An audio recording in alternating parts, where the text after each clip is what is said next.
David Plouffe was candidate Obama's campaign manager, and he's now giving an insider's look at that historic effort in a new book called The Audacity to Win. David Plouffe is with us this morning in the studio. Good morning. Good morning, Harry. Let's first talk about the election yesterday. Two new Republican governors, but in New York House District number 23, there's a Democrat in that seat. What is your take on what happened in the election yesterday? Well, mixed results. I think generally these elections tend to be overread in terms of what they mean later. In fact, let's just remember 8 years ago, we won New Jersey and Virginia. The Republicans went on to big wins in 2002, and Virginia wasn't even a battleground state in 2004. So these are local races. The president's approval rating actually in Virginia and New Jersey was higher than it was in terms of his vote total. But I think the big story yesterday, we are happy to win New York 23.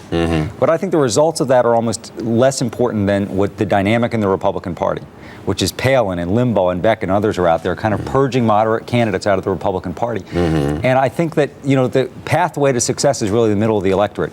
And I think the president remains focused on rebuilding the middle class, and that'll be the best way. I want to get to the middle, but one of the things that, as your book is written and so much attention is being paid a year after the election, and Arianna Huffington, for instance, talks about the audacity of the Obama candidacy, and she says that audacity of the candidacy is missing in his presidency. What would you say to that? Well, probably not surprisingly, I couldn't disagree more strongly with it.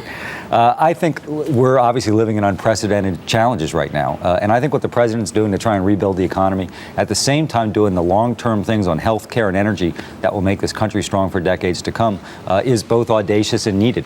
And I think he's delivering on his promise. Washington's a tough place to bring about change. But I think he wakes up every day focused on why he ran and who he's trying to help. But the people that you talked about just a second ago are the people that the president is losing. As you look at these approval numbers, the base is still there. But it's the middle that is drifting, and in some cases, really flowing away from the president.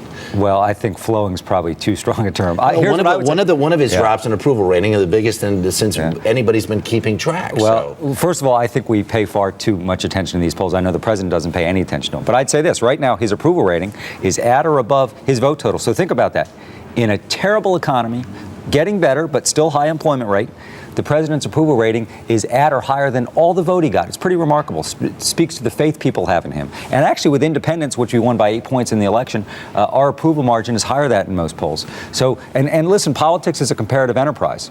The Republican brand right now, with independent voters in particular around the nation, is really, really hurting. And that, I think, right now the president is focused on delivering, not on politics. And I think at the end of the day, the politics of health care and energy for our party in the long term will be quite good if we have the courage to lead.